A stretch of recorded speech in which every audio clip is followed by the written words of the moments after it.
കാപ്പാടൻ രമേശിന്റെ വീടിന്റെ താക്കോൽദാന കർമ്മത്തിന് വന്നതാണ്. ആ ഒരു സാഹചര്യത്തിലായിരിക്കാം അദ്ദേഹം മീഡിയാസിനെ കാണാതിരുന്നത്.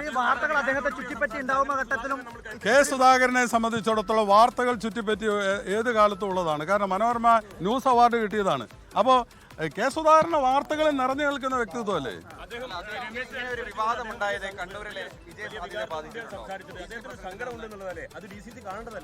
അല്ല, ഡി സി സിക്ക് ഇതിനകത്ത് ഞാൻ പറഞ്ഞല്ലോ, ഡി സി സിക്ക് നിയമസഭ സ്ഥാനാർത്ഥിയോ അതും വർക്കിംഗ് കമ്മിറ്റി മെമ്പർ പോലെയുള്ള ഒരാളുടെ സ്ഥാനാർത്ഥിത്വത്തിൽ, ഒരു എം പിയുടെ സ്ഥാനാർത്ഥിത്വത്തിൽ ഡി സി സിക്ക് എന്ത് ചെയ്യാനാണ് സാധിക്കുക? അല്ല, അത് എനിക്കറിയില്ല, അതിനെപ്പറ്റി ഒന്നും.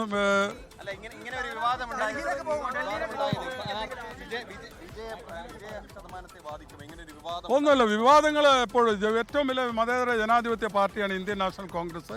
സ്ഥാനാർത്ഥി നിർണയത്തിൽ എപ്പോഴും ഇങ്ങനെ ചർച്ചകൾ സ്വാഭാവികമായി ഉണ്ടാകാറുണ്ട്. അതൊന്നും കോൺഗ്രസിന്റെ വിജയ സാധ്യതയെ ബാധിക്കലില്ല. ഒറ്റക്കെട്ടായി മുന്നോട്ട് പോകും.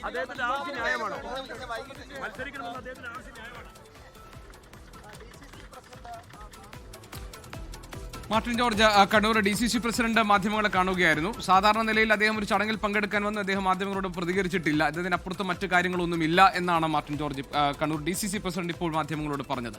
ഏതായാലും കെ സുധാകരൻ ഈ കാപ്പാടൻ രമേശിന്റെ അനുസ്മരണ യോഗത്തിൽ വിതുമ്പി. അദ്ദേഹം വൈകാരികമായി ആ കാര്യങ്ങളോട് പ്രതികരിച്ച് നടത്തിയ പ്രസംഗം നമ്മൾ കണ്ടു. അതിനുശേഷം അദ്ദേഹം മാധ്യമങ്ങളോട് പ്രതികരിക്കാതെയാണ് അദ്ദേഹം മടങ്ങിയിരിക്കുന്നത്. ലോകത്തെവിടെയായാലും ഏത് സമയത്തും 24 വാർത്തകളും ഓഗ്മെന്റഡ് റിയാലിറ്റി പാക്കേജുകളും എക്സ്പ്ലെയിനറുകളും വിശദമായി കാണാൻ ഞങ്ങളുടെ YouTube ചാനൽ നിങ്ങൾക്ക് സബ്സ്ക്രൈബ് ചെയ്യാം.